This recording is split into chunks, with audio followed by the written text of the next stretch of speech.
Halo semuanya, di video kali ini kita akan membahas mengenai infus. My name is Anita Wijaya and this is my channel.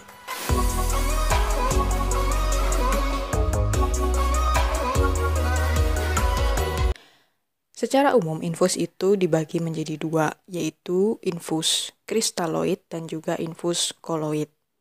Nah, di sini kita akan membahas apa sih bedanya kristaloid sama koloid.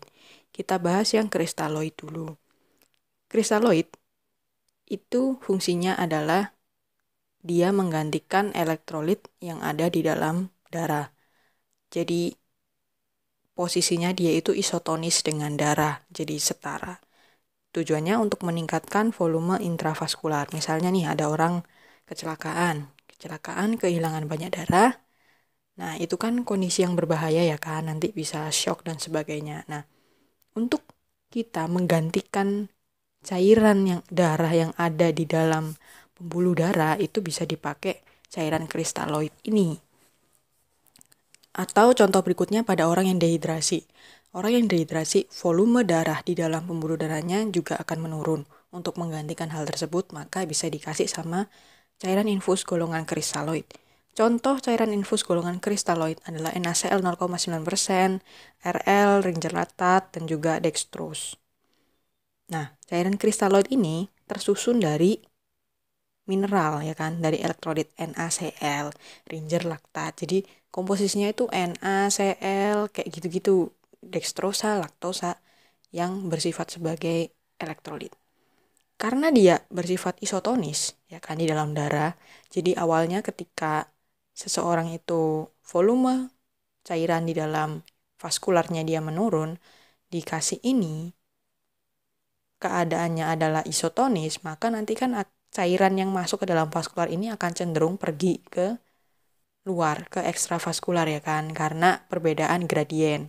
Nah, 2/3 bagian dari cairan kristaloid itu akan pindah ke ekstravaskular.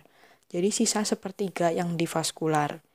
Oleh karena itu, kalau misalnya kita ingin mengganti cairan tubuh seseorang dengan kristaloid akan membutuhkan jumlah yang banyak. Karena dia lebih banyak dibuang ke ekstravaskular dibandingkan di dalam intravaskular. Oleh karena itu, bisa menyebabkan efek samping udem. Jadi hati-hati penggunaan kristaloid pada pasien-pasien yang misalnya sudah udem sebelumnya. Misalnya pasien CKD, karena kekurangan protein albumin, mereka biasanya udem. Atau pada pasien-pasien penyakit jantung. Kalau jantung kan ada yang bisa udem ya kan, atau penyakit paru, yang udem paru. Nah itu nanti bisa berbahaya karena dia makin udem. Seperti itu. Nah, kenapa cairan kristaloid ini banyak digunakan? Karena dia harganya murah. Penyusunnya dia kan cuma elektrolit kayak gitu ya kan, mineral-mineral. Harganya dia lebih murah. Kemudian karena dia disusun dari elektrolit mineral, dia itu tidak ada resiko untuk menimbulkan shock anafilaktik. Jadi kalau kita nggak tahu ada pasien yang tahu-tahu kecelakaan, nggak ada keluarga dan sebagainya, diantar ke emergency unit, butuh terapi cairan, maka first choice-nya pasti kristaloid, karena kita nggak tahu dia punya riwayat alergi apa.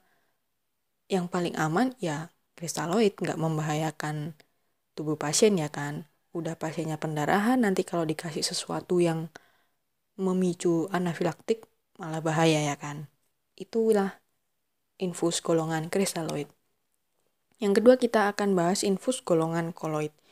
Kalau golongan koloid itu dia tersusun bukan dari mineral atau bukan dari elektrolit, tapi dia dari protein tertentu. Protein memiliki BM atau berat molekul yang lebih besar, sehingga dia bisa menjaga tekanan osmotik di dalam vaskular lebih besar. Kalau tadi kristaloid, dia kan sifatnya isotonis dengan cairan di dalam darah. Kalau koloid, itu sifatnya adalah dia hipertonik, karena dia bisa meningkatkan tekanan osmotik karena dia mengandung protein-protein BM besar itu tadi. Contoh dari cairan infus golongan koloid itu adalah albumin dan juga gelofusin. Karena tadi dia mengandung protein, maka ada resiko untuk anafilaktik, shock. pada pasien. Oleh karena itu penggunaan koloid juga harus hati-hati ya kan, harus lihat dulu pasiennya kayak gimana. Nah, tapi keuntungannya adalah dia nggak menyebabkan udem. Kenapa? Karena tadi dia bisa menjaga tekanan osmotik vaskular lebih tinggi. Jadi cairannya itu nggak kebuang ke ekstravaskular, tapi dia akan tetap berada di vaskular, sehingga nggak akan menyebabkan udem. Kerugian yang lain adalah dia harganya mahal, karena dia tersusun dari protein-protein tertentu. Nah, itu tadi perbedaan dan kesamaan dari kristaloid dan koloid. Tujuannya adalah sama-sama untuk menggantikan cairan yang hilang di dalam vaskular. Penggunaannya di lapangan lebih banyak di kristaloid, kadang juga bisa dikombinasi. Oke, sekian dulu video kali ini. Jangan lupa like, share, komen, dan subscribe. Thank you.